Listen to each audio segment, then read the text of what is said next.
이 시간 하나님께서 우리에게 주신 하나님의 말씀 베드로전서 2장 18절입니다.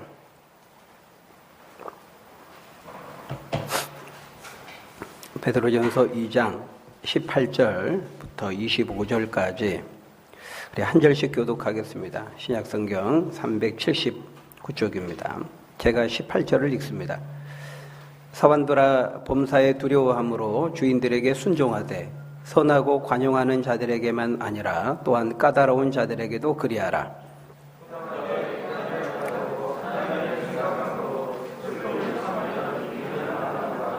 죄가 있어 매를 맞고 참으면 무슨 칭찬이 있으리요. 그러나 선을 행함으로 고난을 받고 참으면 이는 하나님 앞에 아름다우니라.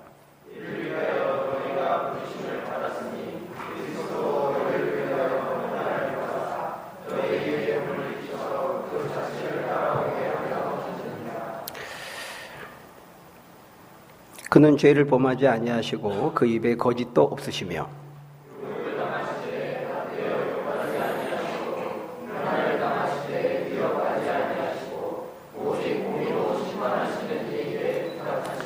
친히 나무에 달려 그 몸으로 우리 죄를 담당하셨으니 이는 우리로 죄에 대하여 죽고 의에 대하여 살게 하려 하심이라. 그가 채찍에 맞음으로 너희는 나음을 얻었나니 너희가 전에는 양과 같이 길을 잃었더니 이제는 너희 영혼의 목자와 감독 되신 이에게 돌아왔느니라.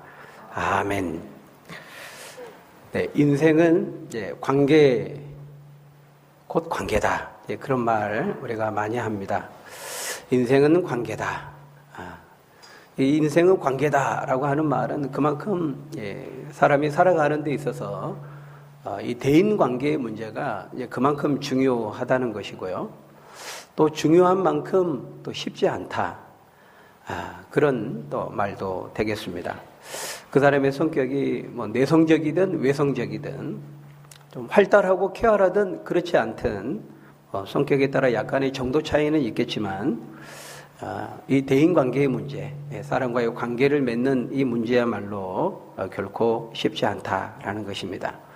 우리가 유치원, 초등학교 때부터 시작해서 사회에 나가서 직장 생활을 하기까지 우리는 이제 많은 대인 관계를 경험하게 됩니다. 그럼에도 불구하고 많은 것들을 경험하지만 평생 경험해도 평생 배워도 마스터하기가 어려운 것이 바로 이 인간관계의 문제가 아닌가 생각이 듭니다. 이 관계 훈련이 잘 안 된 사람은 학창 시절 때부터 또 이렇게 직장 생활, 사회 생활, 결혼 생활, 가정 생활, 교회 생활에 이르기까지 이제 평생에 걸쳐서 그렇게 관계 속에서 상처를 주고 또 상처를 받으면서 고통 속에 살아가게 된다라는 것이죠. 유대인 사상가 에리 프롬이 사랑의 기술이라는 책을 썼습니다. 그 책에 보면 이 관계도 사람이 사랑하는 것도 기술이 필요하다. 지혜, 테크닉이 필요하다. 이런 얘기를 하는데요. 이 관계적인 부분에 있어서도 이 배움과 훈련이 필요하다는 것입니다. 그냥 가만히 있으면 자동으로 되는 것이 아니고 거기에는 지혜, 테크닉, 배움, 훈련 이런 것이 필요하다는 것이죠. 그런 점에서 이 성경 또 신앙생활, 교회생활, 공동체 생활 이 공간을 통해서 참 배우는 그 축복이 있다는 거예요. 성경만큼 뛰어난 대인관계의 지침서가 없다고 그렇게 할 정도로 우리 하나님을 믿는 백성들에게 하나님이 주시는 축복이 참 많은데요. 그 중에 물론 우리는 구원을 주시죠. 하나님께서 또 능력을 주시고 많은 축복들을 주시지만 하나님 믿고 교회 다니면서 신앙생활하는 자에게 주시는 이제 또 하나의 보너스가 있는데 그게 뭐냐면 바로 이렇게 사람과의 대인 관계에서 사람을 이해하는 지혜입니다. 하나님 믿는 백성들에게 또 성경을 읽고 성경을 배우고 같이 믿음 안에서 신앙생활하는 이 성도들에게는요, 하나님의 자녀들에게는 하나님께서 이 대인 관계를 이해하는, 사람을 이해하는 그 지혜를 보너스로 주신다라는 것입니다. 그래서 신앙생활을 잘하는 사람은요, 대부분 사람과의 관계에 맺고 푸는 능력이 탁월합니다. 그래서 이 관계에 있어서도 대인 관계에 있어서도 이제 능력자가 되는 거예요. 우리가 성경을 배우고 하나님의 말씀을 배우고 하면 우리는 가장 기본적으로 이제 하나님이 어떤 분인지를 알게 되죠. 하나님을 배우게 됩니다. 하나님을 배우면, 하나님을 알면 그 다음에는 그 하나님이 만드신 자연, 이 세상, 그 인간을 알게 되죠. 인간을 이해하게 되는 것입니다. 그래서 우리가 성경을 읽고 공부하고 또 교회에서 같이 신앙생활하고 또 성도들과 관계를 맺으면서 무엇보다도 이제 하나님의 말씀을 통해서 인간이 어떤 존재인가, 하나님을 알게 되면 그 하나님이 만드신 세상, 만든 대상이 이제 인간을 이해하게 되거든요. 성경은 뭐라고 말합니까? 인간이 죄인이라고 하잖아요. 죄의 연약함을 가지고 있는 존재다. 인간이 죄인임을 아는 거, 여러분 이게 결코 가벼운 게 아닙니다. 간단한 지식이 아닌 거죠. 인간 속에 죄가 있다는 거, 철학자 키에르케고르는 그렇게 말했죠. 인간 속에 인간도 어찌할 수 없는 치명적인 질병이 있는데 그것은 인간을 죽음에 이르게 하는 바로 죄라고 하는 질병이다. 죽음에 이르게 하는 병, 절망에 이르게 하는 병, 그게 바로 죄라고 말했어요. 인간이 죄인임을 아는 것, 그것은 절대로 별거 아닌 것이 아닌 것이죠. 인간이 하나님께 불순종함으로 그 속에 죄가 있고 그 죄가 인간으로 하여금 이기적으로 만들게 하고 그것이 관계 속에서 사람들에게 상처를 주고 받고 아픔을 일으키는 그런 바로 모든 문제의 원인이 되는 것이고 그 죄라고 하는 질병은 오직 예수 그리스도의 사랑으로만 치유될 수 있다고 성경은 말하죠. 우리가 그것을 성경을 통해서 말씀을 통해서 배우게 되는 것입니다. 이것을 체험적으로 아는 사람이 성도들이고 그것을 아는 성도는 관계 속에서 반드시 행복할 수밖에 없어요. 부부와의 관계 속에서도 부부 관계가 좋습니다. 성경을 잘 이해하고 하나님을 잘 배운 성도들은 부부 관계가 좋고 결혼 생활이 행복하고 그렇게 될 수밖에 없는 것입니다. 왜냐하면 우리가 배우자를 바라볼 때, 배우자를 이해할 때, 이게 항상 문제가 뭐예요? 내 남편, 내 아내는 이제 슈퍼맨이 될 것으로 기대하고 원더우먼이 될 것으로 이제 기대를 하지 않습니까? 그래서 거기서 항상 이제 결혼 생활, 부부 관계의 문제가 이제 거기서 생기는 거죠. 잘못된 이해에서부터 시작이 되는 겁니다. 성경은 인간이 죄인이고 나와 언약 관계 속에 있는 그 배우자 속에 죄가 있고 죄의 연약함과 부족함이 있다는 것을 말씀하고 그것을 배워서 우리는 알기 때문에 배우자를 바라볼 때 어떤 기대를 가지고 보기보다는 용납하고 또 품고 기도해주고 기다려주는 그런 대상으로 보기 때문에요. 참되게 성경을 알고 믿고 하나님을 섬기는 그런 부부 생활 또 결혼 생활은 반드시 행복할 수밖에 없게 되는 것이죠. 그런 점에서 우리는 이 세상에 널리 이게 퍼져 있는 그런 세상적인 대인관계의 지침서 서점에 가면 많죠. 인간관계, 대인관계. 우리는 그런 것들을 통해서 배우려고 하지 말고요. 진짜 최고의 지침서입니다. 성경은 인간관계와 관련해서 많은 문제들을 성경은 다 다루고 있어요. 최고의 지침서인 우리는 성경을 통해서 이 대인관계의 원리들 또 대인관계의 지침들을 배울 필요가 있는 것이죠. 세상의 지침서는 다 인간이 쓴 거잖아요. 대부분 다 경험담에 근거한 것들입니다. 물론 그것도 뭐 배울 필요가 있고 뭐 도움이 될 수 있는 부분들이 없는 것은 아니지만 이 성경은 우리 세상을 지으시고 인간을 지으신 그 저자이신 하나님의 기록이거든요.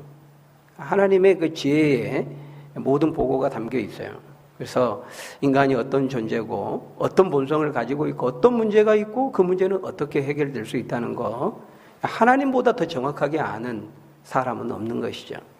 그런 점에서 우리가 이 성경을 통해 말씀하시는 대인관계의 원리들, 지침들을 여러분들이 좀 귀담아 들으시고 그것을 여러분의 관계 속에 가정 안에서 또 직장 생활의 관계 속에서 여러분이 맺고 있는 사람과의 관계 속에서 한번 적용해보고 실천해 보십시오.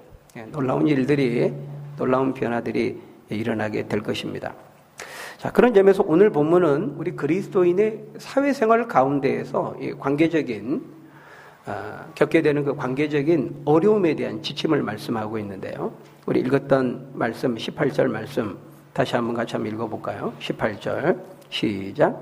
사환들아 범사에 두려워함으로 주인들에게 순종하되 선하고 관용하는 자들에게만 아니라 또한 까다로운 자들에게도 그리하라. 여기 보면 사환들아 그랬는데요. 번역이 썩 마음에 들지 않습니다. 그죠? 사환들이라는 것은 뭐 이런저런 이제 허드렛 일들, 사소한 일들, 이제 잔심부름하는 그런 사람을 이제 보통 우리가 사환이라고 하지 않습니까? 그런데 이제 원어상으로 보면 이 오이케타이라는 그 말이 쓰였는데요. 이것은 어떤 그 사환들 이렇게 번역하기보다는 그러니까 예수 믿고 변화된 이제 노예들을 가리킵니다. 그래서 그 표준 세번역 성경 같은 경우는 이 오이케타이를 사환들이라고 번역하지 않고 하인들아 이렇게 번역을 했습니다. 또 다른 성경은 종들아 이렇게 번역을 했어요. 그러니까 NIV 영어 성경 같은 경우는 slaves, 노예들아 이렇게 번역을 했거든요. 어쨌든 이제 오늘날 우리 사회가 이제 노예 제도가 존재하지 않는 이 사회 속에서 어떻게 번역하는 것이 가장 적절할까? 쉽지는 않지만 어쨌든 예수 믿고 변화된 노예, 종들 뭐 그렇게 생각하면 무난할 것 같습니다. 그런데 사도가 그들에게 뭐라고 고민하고 있습니까? 사환들아 범사에 두려워함으로 주인들에게 순종하라. 특별히 까다롭게 괴롭히는 자들에게도 그러하라. 이렇게 말씀하고 있다는 것이죠. 여기서 말하는 주인들은 대부분 예수 안 믿는 주인들일 것입니다. 그러니까 신약 성경은 이제 다른 곳에서요. 오늘 본문 말고 다른 곳에서는 그 당시 초대교회 당시에 이제 그 노예를 소유하고 있는 그 예수 믿는 주인들을 향해서 따로 이렇게 또 고민을 하고 있어요. 그 이제 그 빌레몬서 같은 경우도 바울이 그 오네시모 그 종의 주인인 빌레몬에게 보낸 편지거든요. 그런 이제 고민들이 또 따로 있습니다. 근데 어쨌든 지금으로부터 우리가 2000년 전에 이 초대교회 그 당시의 그 상황이 아닙니까? 그런데 그 초대교회 당시 그 상황 가운데에는 그러니까 노예를 소유하고 있는 그 주인과 같은 사회적인 신분을 가지고 있는 사람이 예수 믿어서 교회 안에 들어오게 된 경우가 있고요. 또 이제 노예의 신분으로서 예수님을 믿고 교회 안에 들어온 그 신분이 같이 있게 됐다는 거예요. 한 교회 안에, 초대교회 안에. 그렇죠? 그러니까 이런 성도들이죠, 이제 성도들을 향해서 사회적으로는 주인의 신분을 가지고 있고 노예를 거느리고 있는 그런 주인도 지금 교회에 들어와 있고 또 상당히 많은 그런 이제 노예들이 예수님을 믿고 교회 안에 이제 들어오게 되었거든요. 두 대상이 같이 있는 겁니다. 그래서 사도들은 설교를 할 때 이 초대교회 안에서 이들에게 뭐라고 고민했어요? 갈라디아서 3장 28절 같은 데 보면은 이렇게 분명하게 말씀하죠. 너희는 유대인이나 헬라인이나 종이나 자유인이나 남자나 여자나 다 그리스도 예수 안에서 하나이니라. 이렇게 설교했단 말이에요. 굉장히 그 충격적인 말이죠. 굉장히 혁명적인 그런 가르침이라고 말할 수 있습니다. 그러니까 지금 노예들을 소유하고 거느리고 있는 주인들을 향해서 너희들은 적어도 너희들이 예수님을 믿으면 세상과 달라야 된다. 다른 믿지 않는 주인들과 달라야 될 것을 말하고 있는 것이죠. 교회 밖의 세상에서는 너희가 어떤 신분을 가지고 있는지 모르지만 교회 안에서는 다 누구든지 종이든 자유인이든 유대인이든 헬라인이든 남자든 여자든 다 동등하고 다 공평하고 예수 안에서 차별이 없다, 하나다라고 하는 것을 가르친 거예요. 이건 굉장히 혁명적인 가르침입니다. 아니 어떻게 유대인과 이방인이 하나가 될 수 있어요? 그럼 이 유대인들의 입장에서는 있을 수 없는 일이었습니다. 이방인들은 계취급을 했잖아요. 그 탈무드 같은 데 보면은 이방인이 존재하는 것은 지옥의 그 땔감 연료로 쓰기 위해서 이방인이 이 땅에 존재한다고 그렇게 가르칠 정도로 유대인과 이방인이 같다라니요. 이건 있을 수 없는 일이죠. 또 종과 자유.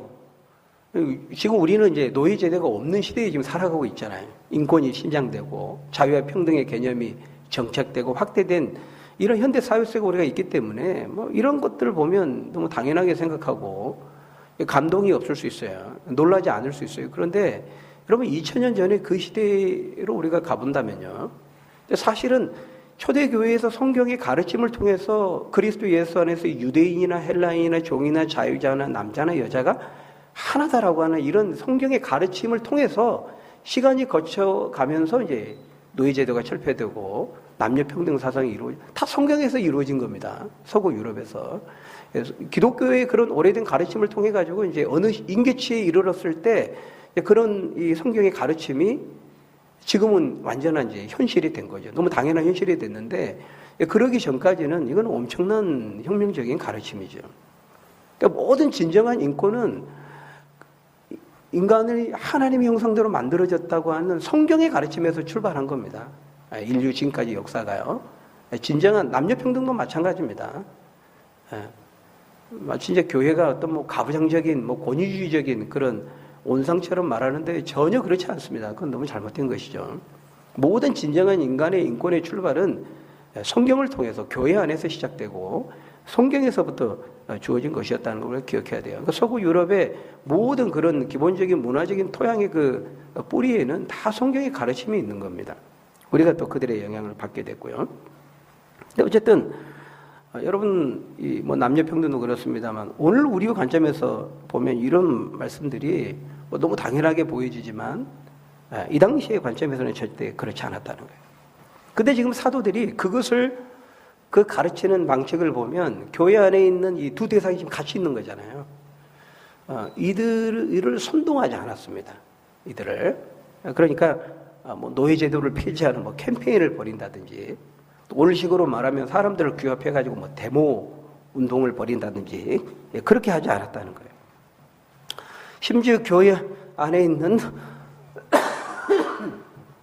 노예를 거느리고 있는 그 주인들을 향해서 너희들 이제 예수 믿게 되었으니까 노예들 다 풀어줘라. 이렇게 이제 강요하지도 않았어요. 이 주인들을 향해서 뭘 교회에서는 가르칩니까? 너희들 그리스도에서 하나고 너희들이 동등한 예수 그리스도의 사랑을 받았다. 예수 그리스도 십자가의 사랑을 설교한 겁니다. 예수 그리스도 십자가의 사랑을 가르치니까요. 여러분들이 어떠한 사랑을 종이든 주인이든 노예든 그 노예를 거느리고 있는 주인이든 관계없이 너희가 어떠한 사랑을 받았는지 예수 그리스도의 사랑, 십자가의 사랑만 설교하고 십자가의 사랑을 가르치고 선포하게 된 거예요. 그러니까 어떻습니까? 다행히 이 사람들이 그 말씀을 하나님의 말씀을 들으면서 우리는 하나님 믿는 사람들은 다른 사람들이구나. 세상과 구별된 사람들이구나. 그래서 거룩한 성도로서 이 그 주인은 그 말씀을 받는 겁니다. 내가 어떤 사랑을 받게 되었는지 그 사랑을 메시지를 받게 되죠. 그럼으로써 그 사랑을 받은 자로서 자기 수하에 있는 종들과 노예들을 바라보기 시작한 거예요. 그러니까 완전히 그 이전과 달라지게 된 거죠. 교회 안에 있는 노예들을 향해서 마찬가지입니다. 노예로 지금 살아가고 있는 여러분들이요, 여러분들 하나님의 형상대로 창조되었고 하나님 앞에 다 동등한 사랑을 입은 너무 소중한 자들입니다. 하나님 앞에서 어떤 계급, 신분 이런 차이는 없는 겁니다. 성경을 통해서 그들이 하나님의 말씀을 듣게 되죠.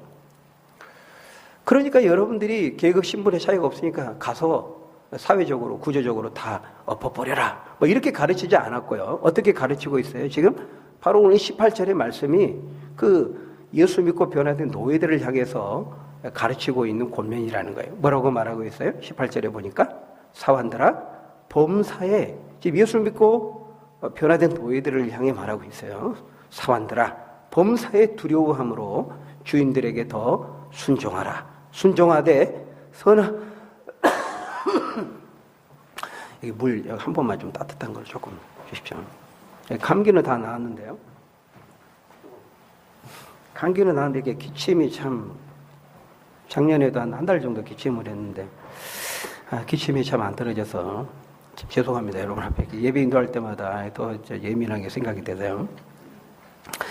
그래서 순종하되 선하고 관용하는 자들에게만이 아니라 그러니까 예수 믿는 너희들에게 잘 대해주는 그 주인들에게만이 아니라 여전히 까다롭게 하고 너희를 힘들게 하는 믿지 않는 주인들에게도 그렇게 해라. 이렇게 말씀하고 있는 것이죠. 그러니까 예수 믿는 주인들을 향해서는 세상에 믿지 않는 자들과 구별된 거룩한 주인이 되라. 이렇게 고면한 것처럼 노예들을 향해서는 세상에 믿지 않는 노예들과 너희는 다르다. 이렇게 너희는 거룩한 노예다. 이렇게 말하고 있는 거예요.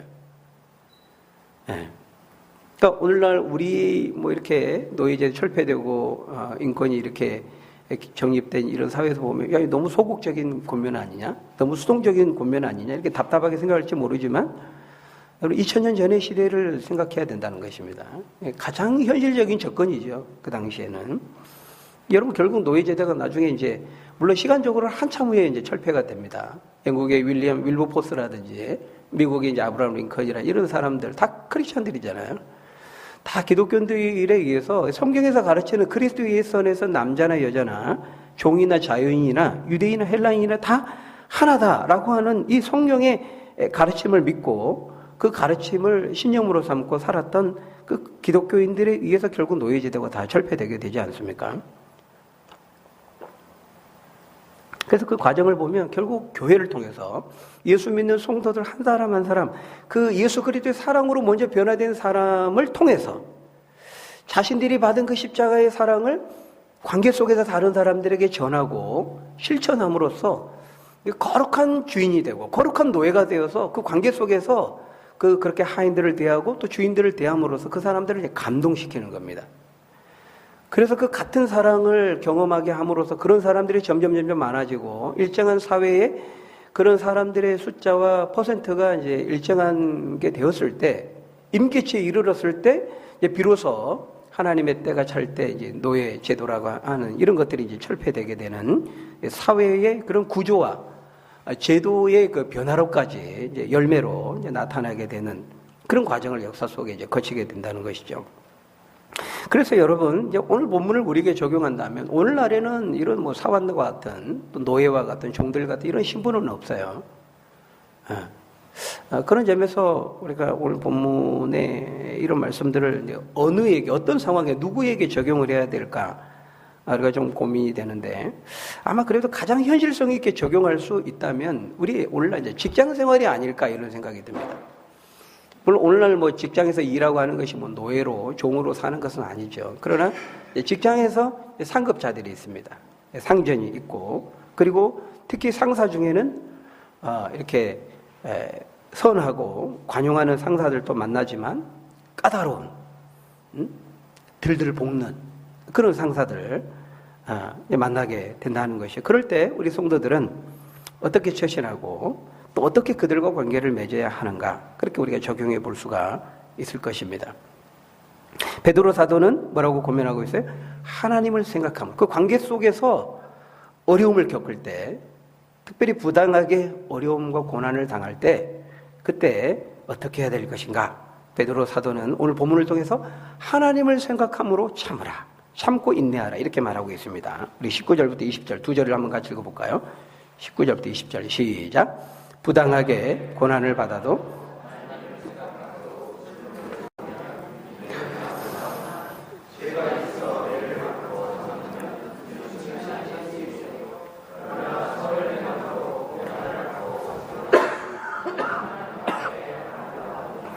예, 여러분 우리가 이제 인생을 살아가다 보면은 이렇게 부당하게 우리가 관계 속에서 부당하게 대우를 받거나 또 오해를 당하거나 우리가 부당한 현실에 처하게 될 때가 종종 있지 않습니까? 나는 정말 성실하게 일하고 또 최선을 다해서 관계 속에서 사람들에게 이렇게 대하고 또 하나님 믿는 자녀답게 이렇게 한다고 하는데도 주어진 결과들은 오해를 받고 부당한 대우를 받고 그런 일들을 당할 때가 있다는 거예요. 손해를 당하고. 그럴 때 우리가 어떻게 해야 되는가? 하나님을 생각함으로 조금만 더 참으라. 이렇게 말하고 있어요. 하나님을 생각함으로. 하나님을 생각하라는 겁니다. 하나님을 생각하라. 그 말은 다른 말로 말하면 하나님을 의식하라. 이렇게 말할 수 있겠어요. 우리가 믿지 않는 사람들과 관계를 맺을 때 또 우리가 또 직장 생활에서 살아갈 때 우리는 이제 믿지 않는 사람들과 우리 자신의 정체성을 이해할 때 내가 누구인가, 우리는 어떤 자들인가, 우리 자신을 이해할 때 믿지 않는 사람과 달라야 된다는 거예요. 사도 베드로는 그걸 말하고 있어요. 사람을 보지 말고 사람들을 생각하지 말고 하나님을 생각해라, 이렇게 말하고 있어요. 그러니까 우리는 이제 근본적인 정체성이 믿지 않는 거 다르다는 거예요. 사도가 앞에서도 계속 그 얘기를 했죠. 너희는 흩어진 나그네다, 그런 말 하지 않았습니까? 또 앞에 그 2장 11절에 보면 사랑하는 자들아 너희는 거류민이다, 나그네 같은 사람들이다, 그러면서 영혼을 거슬러 싸우는 육체의 정욕을 제어하라. 이방인 중에서 행실을 선하게 가져서 너희를 악행한다고 비방하는 그들에게 선을 행하여서 그들을 오히려 감동시키고 하나님께 영광을 돌리게 하라, 이렇게 말하지 않았습니까? 그러니까 한마디로 말하면 너희는 이제 믿지 않는 이방인들과는 달라야 된다는 것입니다. 너희는 거룩하게 구별된 그들과는 다른 하나님의 사람들이다. 하나님을 생각해라, 이렇게 말하고 있는 것이죠. 그러니까 우리는 하나님께 속한 자들이는 하나님의 자녀들이라는 거예요. 그래서 하나님을 생각하라는 것은 늘 내가 하나님의 자녀고 하나님 앞에 하나님께 속한 하나님 앞에서 살아가는 사람이다 라고 하는 것을 늘 생각하라는 거예요. 우리가 코람데오, 심전의식이라고 하잖아요. 하나님의 얼굴 앞에서, 하나님 앞에서 코람데오의 삶을 사는 사람들이 바로 성도라고 하는 것이죠. 그래서 거기 여러분 그 18절에 보면은 사환들아 범사에 두려워함으로 주인들에게 순종하라 그랬는데요. 이 두려워함으로 주인들에게 순종하라 그랬는데, 이 두려워한다는 것은 누구를 향해 두려워하는 것입니까? 지금 주인들을 두려워하고 무서우니까 주인에게 순종하라, 이렇게 말하고 있는 거예요? 아니면 하나님을 두려워함으로 주인들에게 순종하라, 이렇게 말하고 있는 거예요? 전자입니까, 후자입니까? 후자죠. 후자입니다. 여러분, 우리가 지난 시간에 17절 말씀 봤잖아요. 바로 앞에 그 17절 말씀에 보면은 오직 누구만 두려워하라 그랬어요? 무사람을 공경하고 왕을 공경하고 왕을 존대하라. 이게 한글로는 번역이 서로 다르게 됐습니다만은 무사람을 공경하며 왕을 공경하며, 똑같은 단어라 그랬어요. 무사람을 존대하며 왕을 존대하되, 하나님이 세우신 그런 권위자들을 존재하되 진짜 두려워할 리는 하나님밖에 없다고 그랬어요. 하나님은 두려워하라 그랬습니다. 다른 사람들은 존중하고 존경해야 되지만, 특별히 나라의 어떤 그 권위자들, 공직자들을 존중해야 되지만, 하나님이 그 권위를 덧입혔기 때문에 왕도, 또 대통령도, 관원들, 공권력을 존중해야 되지만, 우리가 진짜 두려워야 될 리는 그들의 눈치를 보는 것이 아니고 하나님을 두려워해야 된다라고 하는 것을 우리가 보지 않았습니까? 똑같이 말씀하고 있는 거예요. 18절에서도 사환들아 범사에 두려워한다는 것은 하나님을 생각하고 하나님을 의식하고 하나님을 두려워함으로써 주인들에게 순종하라, 이렇게 말하고 있다는 거예요. 하나님을 염두에 두고 하나님을 생각함으로써 주인들에게 순종하라, 이렇게 말하고 있는 것이죠. 그러니까 너희들이 이제 예수 믿기 전에 노예와 예수 믿은 이후에 너희들은 지금 다르다는 겁니다. 너희들이 예수 믿기 전에는 주인들이 때리니까 순종해야 되고, 주인들이 너희를 힘들게 하고 괴롭히니까 주인에게 순종했지만은, 그들을 무섭고 두려워서 어쩔 수 없이 순종했는지 모르지만 이제는 다르다는 거예요. 이제는 하나님을 두려워함으로 주인들에게 순종하라, 이렇게 말하고 동기가 달라진 겁니다. 동기가. 하나님을 생각하고 하나님을 의식하라는 것이죠. 왜? 하나님이 모든 것을 다 보고 계시고 알고 계시고 이 세상을 창조하실 뿐만 아니라 다스리신다는 것을 너희가 이제 성경을 통해서 듣고 배웠고 그것을 믿는 자가 되었기 때문에 하나님을 생각하라는 거예요. 하나님. 너의 아픔, 너의 부당함, 너의 억울함, 너의 모든 그 상황을 하나님이 다 보시고 알고 계신다는 것을 생각해라, 이렇게 말하고 있는 것이죠. 여러분, 이와 똑같은 권면을 사도 바울도 하고 있는데 이걸 한번 찾아볼까요? 골로새서 3장 22절, 23절 이거 한번 찾아보겠습니다. 골로새서 3장 22절, 23절 앞으로 좀 가야 되죠. 골로새서 3장 22절, 23절 한번 같이 읽어봅니다. 신약성경 327조 같이 읽어봅니다. 시작. 종들아 모든 일에 육신의 상전들에게 순종하되 사람을 기쁘게 하는 자와 같이 눈가림만 하지 말고 오직 주를 두려워하여 성실한 마음으로 무슨 일을 하든지 마음을 다하여 주께 하듯 하고 사람에게 하듯 하지 말라. 예. 놀라운 말씀을 하고 있는데요. 우리가 하나님 앞에서 하나님을 의식하면서 그러니까 인간 주인이 보든지 안 보든지 인간 상사가 보든지 안 보든지 그 사람들의 시선을 의식하는 삶이 아니라 그래서 그 사람들이 안 보면 그 눈가림만 딱 피하면 되는 것이 아니라 이제는 하나님이 살아계시고 하나님이 계시다는 것을 두려워하라는 거예요. 그게 이제 하나님을 경외하는 거잖아요. 하나님을 의식하는 사람들이거든요. 예수 믿는 사람들, 하나님을 경외하는 사람들은 이제 물론 믿지 않는 자들의 하나님에 대한 두려움과 우리 믿는 자들에 대한 하나님의 두려움의 그 의미는 좀 다르죠. 우리는 또 율법적인 공포로서 심판자로서 두려워하는 것은 아니지만 하나님을 의식하라는 거예요.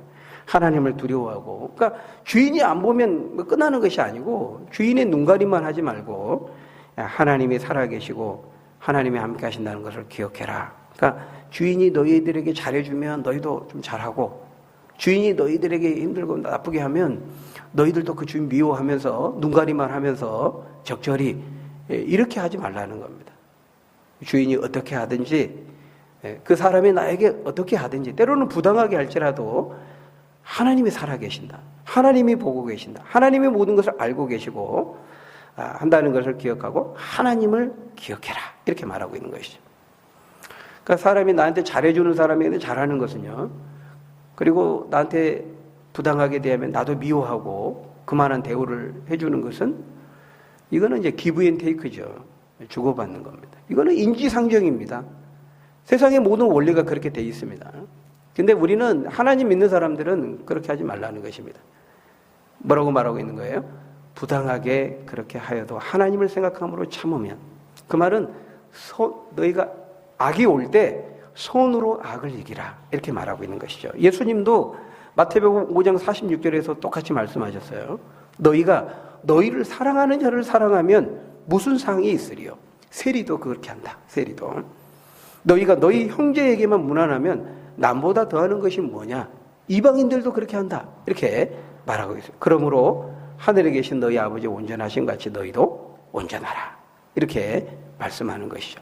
주님의 온전하심 같이 너희도 온전하라. 너희가 부당하게 고난을 당하여도 똑같이 그들을 미워하거나 똑같이 대하지 않아야 한다는 거예요. 그러면서 오늘 본문 베드로전서 2장에 있는 21절 말씀에 보면 그 이유에 대해서 먼저 주님께서 우리를 위하여 그렇게 부당한 고난을 당하셨기 때문이다. 이렇게 말하고 있어요. 오늘 본문 여러분 21절 한번 읽어보겠습니다. 오늘 본문 베드로전서 2장 21절 한번 같이 읽어볼까요? 시작. 이를 위하여 너희가 부르심을 받았으니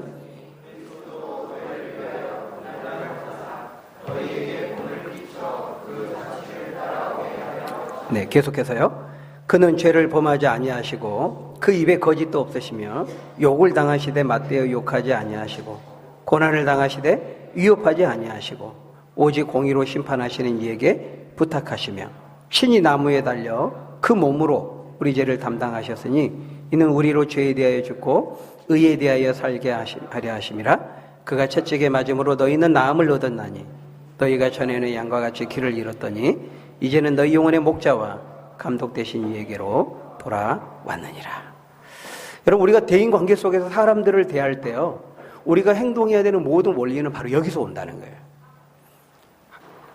예수 그리스도를 바라보고 하나님을 바라보고 하나님이 너희를 위해서 먼저 부당한 대우와 취급을 당하였다. 너희를 위해서 먼저 고난을 당하셨다. 그렇게 말하고 있어요. 그러니 너는 주님께 속한 자들이기 때문에 주님은 좋은 일만 하시고 선한 일만 하셨는데 사람들이 어떤 취급을 당했습니까? 우리가 알지 않습니까? 그런 것처럼 주님은 그 부당한 취급을 받으면서 주님의 십자가를 졌다. 그래 너희는 너희의 십자가를 져야 된다. 그것이 주님의 남은 고난을 채우는 것이라고 말하죠. 예수님도 말씀했습니다. 누구든지 나를 따라오려거든 자기를 부인하고 자기 십자가를 지고 나를 좇을 것이니라 말씀했어요. 그러니까 우리가 주님의 십자가를 져야 되는 건 아니에요. 주님은 주님의 십자가를 졌고 우리는 우리의 십자가를 지는 것이죠. 여러분, 우리가 관계 속에서 사람들과 관계를 맺고 살아가다 보면 그 관계적인 어떤 십자가가 있습니다. 십자가가 주어질 수 있어요. 내가 잘못한 것도 없는데 나는 정말 그 사람과 좋은 관계를 맺기를 원하고 나는 정말 선의를 가지고 최선을 다하는데도 불구하고 나를 오해하고 나에게 부당하게 대하고 나를 부당하게 취급하고 참 이유 없이 그 손해를 당하는 그런 일들이 우리가 관계 속에 분명히 있다는 거예요. 그럴 때 여러분 우리가 어떻게 해야 됩니까? 하나님을 생각해야 됩니다. 주님을 생각해야 됩니다. 주님이 우리를 위해서 어떤 취급을 받고 어떤 대우를 당하셨는지 그러면서 하나님을 생각하고 참으면 하나님께서 축복하시고 기억하시고 또 관계 속에서 반드시 열매를 주시겠다고 말씀합니다. 갈라디아서 6장 9절 같은 데 보면 우리가 선을 행하되 낙심하지 말지니 때가 이름에 거두게 하시리라 이렇게 말하고 있습니다. 하나님이 다 보십니다. 하나님은 다 알고 계십니다. 그래서 우리가 제가 자세히 말씀 안 드리겠습니다만 그 23절에 보면 오직 공의로 심판하신 이에게 부탁했다 이렇게 말하잖아요. 하나님의 때가 차면 행한 대로 갚으시고 모든 선과 악의 상황들을 다 아십니다. 하나님께서 관계 속에 반드시 열매를 주시겠다고 때가 이름에 거두게 하시겠다고 말씀합니다. 여러분 관계 속에서 때로 힘겹고 억울하고 부당하고 고통스러움을 우리가 당할 때 여러분 하나님을 생각하십시오. 하나님께서 여러분을 위해서 우리들을 위해서 먼저 십자가를 지셨습니다. 그 주님께 속한 자로서 우리가 우리에게 맡겨주신 그 관계적인 십자가의 짐을 지고 가면 때가 이름에 갚으시고 이루게 하신 하나님께서 반드시 여러분에게 말씀하신 대로 이루어 주실 것입니다. 그 하나님 바라보면서 하나님 생각하면서 하나님 의식하면서 하나님 앞에서 우리가 말씀대로 살아가는 하나님의 그 축복을 누리는 저희 여러분들이 다 되시기를 예수님의 이름으로 간절히 축원합니다. 우리 기도하겠습니다. 아버지 하나님, 우리 관계 속에서 불편부당하게 오해를 당하고 손해를 당하고 억울하게 부당한 취급을 당할 때 있습니다. 그러나 그때마다 우리가 맞대응하지 아니하고 우리가 세리처럼 이방인처럼 그렇게 하지 아니하고 주께서 어떻게 우리를 위해 고난을 당하셨는지 어떤 취급을 당하셨는지 우리가 기억하고 하나님을 생각함으로 참으면 주께서 함께 하시고 복 주시고 또 관계 속에 열매를 거두게 하시겠다 말씀했습니다. 우리 하나님 말씀 붙들고 인내하면서 참으면서 우리가 그 모든 것들을 이기고 또 우리의 십자가를 지고 승리할 수 있는 우리 믿음의 사람들 다 될 수 있도록 축복해 주옵소서. 예수님의 이름으로 기도하옵나이다. 아멘.